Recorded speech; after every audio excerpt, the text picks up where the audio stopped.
Драги слушатели на ЕСИ Радио Скопје, со задоволство ви го најавуваме серијалот Божикни приказни со ЕСИ на ЕСИ Радио. Во овие тешки времиња на криза, да ја вратиме магичната божикна атмосфера, слушајќи ги познатите приказни на Ханс Кристијан Андерсен, Чарлс Дикенс, Елизабет Харисон, од многу други познати светски автори и да уживаме со нив. Има нешто во тоа да седиме сите заедно под кебињата или да се сместиме во креветот околу една стара позната приказна која ги спојува нашите срца од нашето семејство.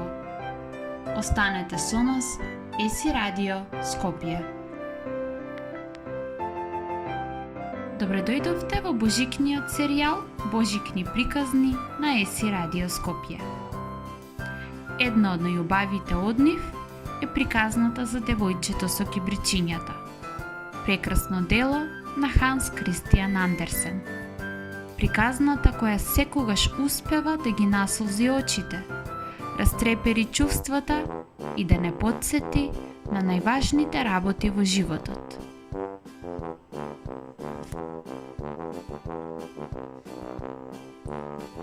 Последната вечер од оваа година. Беше многу студено. Снегот паѓаше многу брзо. Полека се стемни. Во студот и темнината на новогодишната ноќ, по улицата тргна едно сиромашно девојче, гологлаво и со голи стапала. Кога излегла од дома, имала влечки, вистина е. Но тие беа премногу големи за неа. Тоа беа едни стари папучи, што дотогаш ги користела незината мајка. А кутрата малечка ги изгубила трчајќи преку улицата, кога многу брзо поминале два големи вагони. Кога таа ги бараше, едната никаде не можеше да ја пронајде, а другата папуча ја нашала едно момче и побегнало. Така девојчето тргна со боси нозе, црвени и модри од студот. Во една стара престилка таа носеше снопови кибричиња, а во раката и кутии. Но никој од минувачите не купи од неа. Кутрото девојче, треперејќи се од студ и глад, таа се вовлече. Совршена слика на мизерија. Снегулките ја милуваа незината долга, руса, кадрава коса.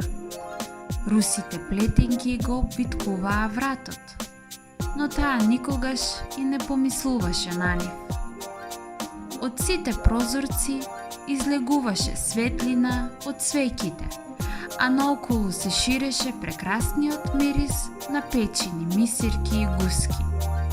Таа знаеше, вечерва е нова година.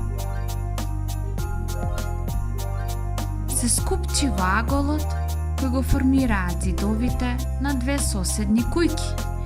Ги допре своите мали боси стапала едно до друго, во надеж дека барем малку ќе ги стопли во оваа смрзнувачка ноќ. Студот и навлегуваше во коските. Да си оди ли дома? Без продадено кибриче? Не, нема да оди. И дома е исто така студено и темно. Татко и сигурно повторно ќе ја тепа, бидејќи денес не продаде ни едно кибриче и не донесе ни една паричка дома. И сега незините мали раце беа речиси замрзнати од студ. Малите прстиња и беа премрзнати и вкочанети.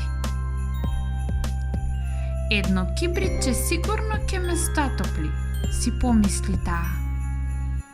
Само само кога би смеела да запалам барем едно кибритче. Само кога би имала малку смелост да го сторам тоа. Студенилото ја совладуваше. Извлече едно дрвце од кутивчето и го запали. Светлиот пламен од кибритчето блесна во аголот. Беше тоа навистина еден прекрасен пламен. Светлината на кибритчето наеднаш стана еден продзирен вел, преку кој таа за миг почувствува дека седи покрај еден голем камин и го слуша пукотот на огнот од дабовите трупци. Ги испружи премрзнатите ноđиња кон огнот да се стопли. Малото оганче од кибритчето изгасна. Уснема. Повторно завладеа мракот и студенилото наоколу. Таа извади уште едно кибритче. Овој пат блесокот ја одведе на голема убава маса со снежно бел чаршап. Масата беше спремна за новогодишната вечера. На неа беше прекрасниот порцелански сервис. Мисирката на средина на масата украсена со јаболка и сливи. Токму кога посака да ја вкуси, пламенот повторно исчезна.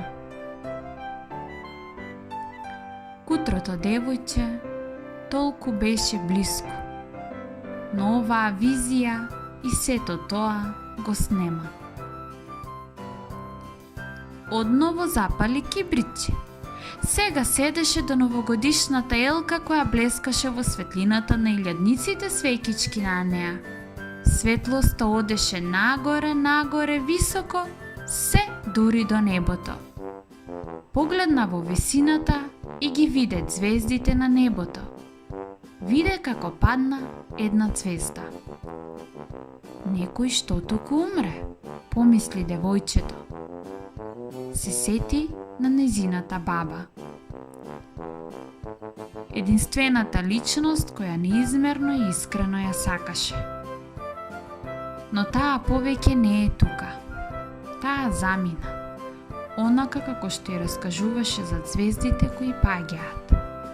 Незината баба е сега таму, горе, кај Севишниот.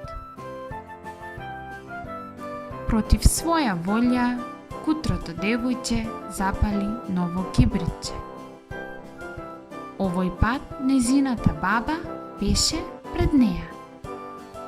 Јасно ја виде во темнината. Го почувствува незиниот топол и мил допир.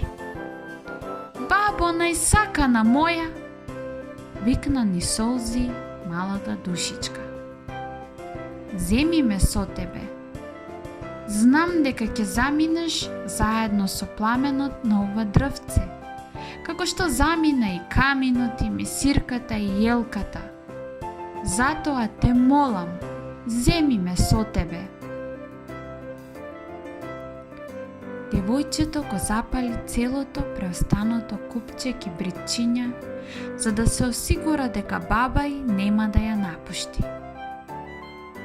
Огнот беше прекрасен, толку силен и толку светол, посветол од било кое пладне што го имаше видено. Ја почувствува топлината и го виде прекрасниот лик на баба си. Баба ја зеде во своите раце. Русокосото ангелче се најде во незината преградка. Двете среќни заминаа горе. Горе, онаму каде што никогаш нема студ, каде нема глад, каде нема немир, онаму каде што е тој.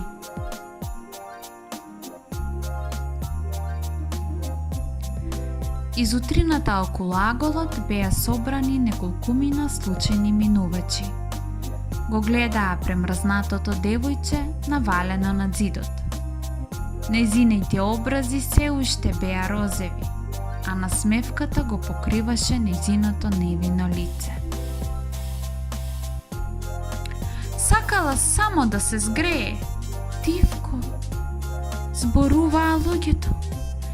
Никој од нив не ни помислуваше колку прекрасни работи, какви визии малечкото ангелче виде таа ноќ. Никој од нив не можеше ни во сон да ја замисли убавината, каде таа и незината баба влегоа, понесени од радоста која ја донесе за нив таа новогодишна ноќ. Имајте убава вечер. Довидување.